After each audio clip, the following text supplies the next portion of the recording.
All right, hello wine drinking people. Today is May 9th, Thursday, and getting ready for some killer events coming up later this month. I actually got a week off next week. I don't know what happened. Not many events going on, but hey, every once in a while, even I need a break here.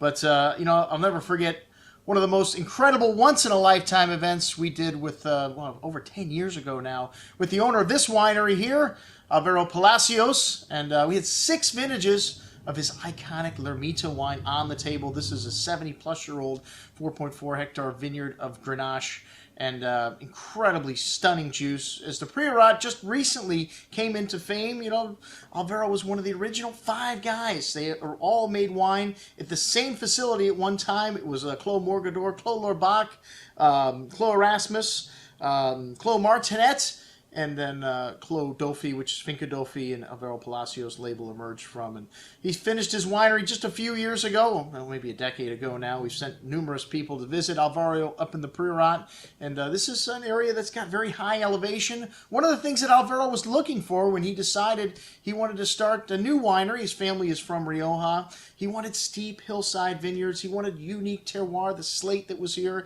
and well, the Priorat just was the best site that he came up with after traveling throughout Spain, selling barrels for a French company. Actually, is how he got started in the wine business. Well, his family's in the wine business in Rioja, but like I said, he wanted to do something new, something different, and something on the cutting edge, which the Priorat at that time was. Even though there were vineyards there over 1,000 years ago, the Phoenicians terraced the hillsides a long time ago. They were growing grapes there and making wine from local co-ops that was just good. It wasn't until just a few short years ago, 2 decades ago, really, 1991, I believe, is the first vintage of wine that Alvaro made, and all these other 5, and then 93, the first vintage of Lermita, and the rest is history. So, you know, there was a close second, however, when Alvaro was looking around.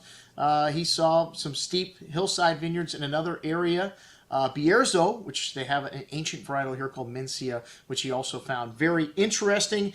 And, well, he decided he would leave this up to Ricardo Perez, his nephew, and these guys started a winery in 2000.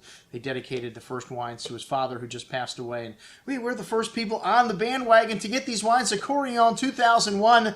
I've had in the store for over 10 years. We bought that wine on release. I remember the first releases, and very highly anticipated time in the wine business, and well, really good time at the early part of this last century. There was just a lot. The economy was great, and you know, these wines, $100 a bottle, a bit much for new wines from this new region, well, new old region in Spain, Bierzo. So the wines were a little slow moving. We still have this 2001 on the shelf, over half a case of it. So hey, when someone like Alvaro comes to town, this is when it's time to bust these wines out. That's right, we're going to be trying the very first vintage of the Corillon, along with all the new releases, the Pétalos, and of course, Alvaro's top wine. We're not going to have Alvaro in town and not show the Lermita, not just one vintage, 2 vintages of Lermita, the 2010 and a 10-year-old version of the 2000, to show you, our wine drinking people, how this wine ages. We got Aaron Brooks putting out together a special 5-course tasting menu at the Edge Steak and Bar. Check it out, all for $275.